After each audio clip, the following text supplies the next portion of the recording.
علیکم ورحمۃ اللہ وبرکاتہ۔ ریڈیو قطر آپ سے مخاطب ہے۔ سیف الرحمان سے آج کا دوسرا نشریہ سماعت فرمائیے۔ ابتدا میں پیش خدمت ہے اہم خبروں کا خلاصہ۔ واشنگٹن نے علاقے میں امن و استحکام کی فراہمی کے لیے دوحہ کے ساتھ اپنی پارٹنرشپ کو بہت قیمتی بتایا ہے۔ قطر کورونا پر غلبہ حاصل کرنے میں اپنی کامیابیاں جاری رکھے ہوئے ہے اور ملک میں اس بیماری سے صحت یاب ہونے والوں کی تعداد اب 102,000 سے زیادہ ہو گئی ہے۔ اور تیونس کے بحران میں وہاں کے صدر قیس سعید نے نئے وزیر اعظم کی نامزدگی کے لیے پارلیمانی گروپوں سے تجاویز مانگ لی ہیں۔ سامعین، یہ تھا اہم خبروں کا خلاصہ۔ اب پیش خدمت ہے ریڈیو قطر سے آج کا دوسرا مفصل نشریہ۔ بسم اللہ الرحمن الرحیم۔ قطر اور ریاستہائے متحدہ امریکہ کے درمیان فوجی تعلقات مزید سے مزید مضبوط اور مستحکم ہو رہے ہیں۔ خاص طور پر دفاعی شعبے میں مشترکہ تعلقات کی قوت و مضبوطی میں بہت اضافہ ہو رہا ہے۔ یہ بات قطر کی مسلح افواج کے chief of staff general pilot Ghanim bin Shaheen Al Ghanim نے امریکی سینٹرل کمانڈ میں فضائیہ کی قیادت جنرل جوزف کاسٹریلا کی جگہ جنرل گریگوری جیو کے حوالے کیے جانے کی تقریب کے دوران کہی ہے۔ اس موقع پر امریکی مرکزی فضائیہ کے کمانڈر جنرل گریگوری جیو نے دہشت گردی کی روک تھام کی کوششوں میں شرکت اور بہت طاقتور پارٹنرشپ پر قطر کا شکریہ ادا کیا ہے۔ دوحہ میں امریکی سفارت خانے کی ناظم الامور محترمہ گریٹا ہولٹر نے اس موقع پر کہا ہے کہ واشنگٹن علاقے میں امن و استحکام کی فراہمی کے دفاع کے شعبے میں قطر کی بہت زیادہ شرکت اور پارٹنرشپ کو انتہائی قیمتی سمجھتا ہے۔ اس میں فضائیہ کے العدید اڈے میں توسیع بھی شامل ہے۔ انہوں نے پرزور انداز میں کہا ہے کہ دونوں ملکوں کے درمیان مضبوط اور مسلسل پارٹنرشپ کو دہشت گردی اور پرتشدد انتہا پسندی کی روک تھام اور بیرونی جارحیت کو روکنے میں کامیابی کے بنیادی عنصر کی حیثیت حاصل ہے۔ مسئلہ فلسطین کے بارے میں قطر کا موقف مستقل ہے اور اس پر کبھی کوئی سودے بازی نہیں ہو سکتی۔ تو قبضے کو ضرور ختم ہونا ہے اور 1967 کی سرحدوں میں فلسطینی اسٹیٹ کا قیام ضروری ہے، اور یہ ضمانت بھی ملنی چاہیے کہ فلسطینی عوام کو ان کے مکمل حقوق مل جائیں۔ اقوام متحدہ کے جنیوا آفس میں قطر کے مستقل مندوب سفیر علی خلفان المنصوری نے مقبوضہ فلسطینی سرزمین میں انسانی حقوق کے مسئلے پر ہونے والے ڈائیلاگ کے دوران ان الفاظ میں قطر کے اس مستقل موقف کو دہرایا ہے۔ ملک میں کورونا وائرس کی تازہ ترین صورتحال میں وزارت صحت عامہ نے آج اعلان کیا ہے کہ یہاں اس وائرس کے مزید 421 کیسز رجسٹر ہوئے ہیں اور ایک مریض فوت ہو گیا ہے۔ مزید 429 مریض اب صحت یاب ہو گئے ہیں۔ اس طرح ملک میں صحت یاب ہونے والے لوگوں کی تعداد اب 102,597 ہو گئی ہے۔ کورونا بحران سے نمٹنے کے لیے قطر کی حکمت عملی اور اسٹریٹجی کو عوامی جمہوریہ چین میں صحت کے ماہرین کی طرف سے سراہا گیا ہے۔ وزارت صحت عامہ کے اہلکاروں کے ساتھ ایک ملاقات میں ان چینی ماہرین نے کہا ہے کہ قطر میں مریضوں کا ابتدا ہی میں پتہ چلا لینے اور اس وائرس کے پھیلاؤ پر قابو پانے کے لیے ملک کی کوششوں کا نتیجہ یہ نکلا ہے کہ یہاں اس وائرس سے ہونے والی اموات کی تعداد بہت کم ہے۔ اس اثناء میں ملک میں چین کے سفیر جناب شو جیان نے کورونا کے اس بحران کے دوران چین کو قطر کی جانب سے دی جانے والی امداد کی تعریف کی ہے۔ انہوں نے کہا ہے کہ اس وبا کا مقابلہ کرنے کے لیے دونوں ملکوں کے درمیان قائم تعاون بہت اہمیت کا حامل ہے۔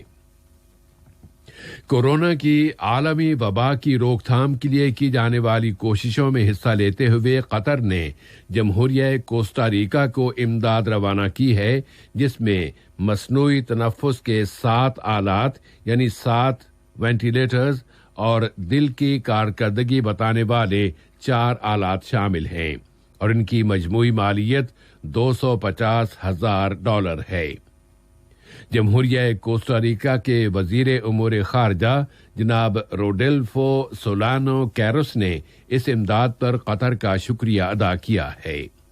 انہوں نے کہا ہے کہ ان کے ملک نے قطر کو اس وبا کی وجہ سے وہاں پائے جانے والے بحران کا مقابلہ کرنے کے لیے فوری طور پر مدد کرنے والا ملک پایا ہے۔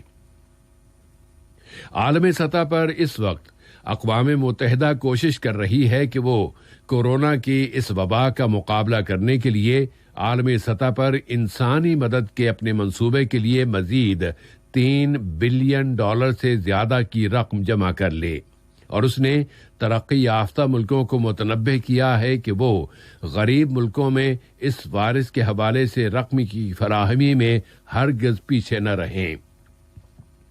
اب اس وقت متاثرین کی تعداد کے لحاظ سے امریکہ دنیا میں سب سے آگے ہے اور وہاں متاثرین کی تعداد 3 ملین سے زیادہ ہو گئی ہے۔ اسی طرح وہاں اس وائرس کی وجہ سے مرنے والوں کی تعداد میں بھی بہت زیادہ اضافہ ہوتا جا رہا ہے، اور گزشتہ دنوں کے دوران میں یہ اعداد و شمار اعلیٰ ترین سطح تک پہنچ گئے ہیں۔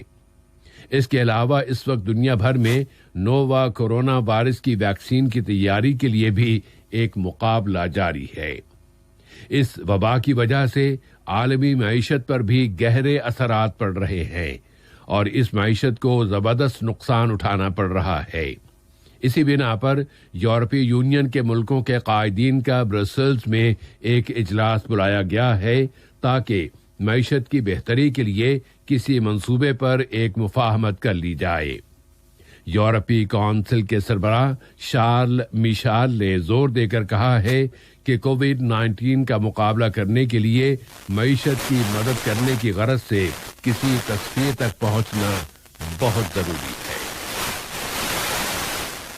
لیبیا کے حوالے سے یہ خبر کہ وہاں کی اسٹیٹ سپریم کونسل کے سربراہ خالد المصری نے مصری صدر عبد الفتاح السیسی کی ان دھمکیوں کی سخت الفاظ میں مذمت کی ہے کہ ان کا ملک لیبیا میں فوجی مداخلت کر سکتا ہے۔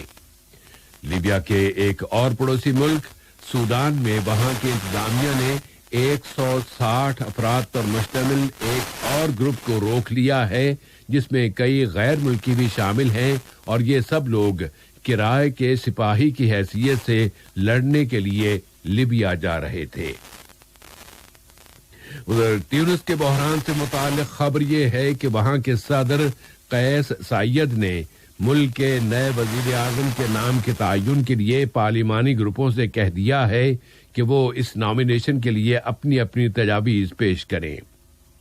وہاں کے وزیر اعظم الیاس الفخفاق نے استعفیٰ دے دیا ہے، اور تیونس کے دستور کے مطابق اب صدر کو وزیر اعظم کے استعفے کے بعد 10 روز کے اندر اندر اس شخصیت کے نام کا فیصلہ کرنا ہوتا ہے کہ جو اس عہدے کا سب سے زیادہ حقدار اور سب سے زیادہ اہل ہو۔ اس اثناء میں بائیں بازو کی پارٹیاں پارلیمنٹ کے اسپیکر اور النہضہ تحریک کے سربراہ راشد الغنوشی کو ان کے عہدے سے ہٹانے کی کوششیں کر رہی ہیں۔ اور نشر کے اختتام اسد النہضہ ڈیم سے متعلق اس خبر سے کرتے ہیں کہ اس ڈیم کے بحران سے متعلق ایتھیوپیا، مصر اور سوڈان کے درمیان مذاکرات اب رکاوٹوں کے شکار ہو گئے ہیں، اور ان حالات میں سوڈان کو یہ تشویش لاحق ہو گئی ہے کہ اس کی سرزمین سے گزرنے والے بلیو نائل میں پانی کی مقدار کم ہو رہی ہے، اور اس کی وجہ سے اس کے ارسرائسر ڈیم کی کارکردگی متاثر ہو سکتی ہے، جو النہضہ ڈیم سے صرف 20 کلومیٹر کے فاصلے پر واقع ہے۔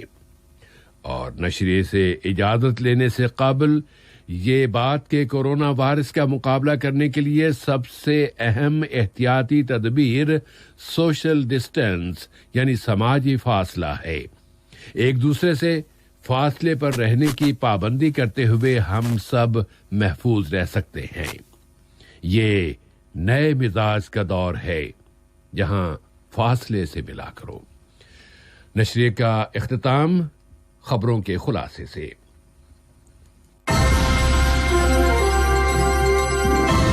علیکم ورحمۃ اللہ وبرکاتہ۔ ریڈیو قطر آپ سے مخاطب ہے۔ سیف الرحمان سے آج کا دوسرا نشریہ سماعت فرمائیے۔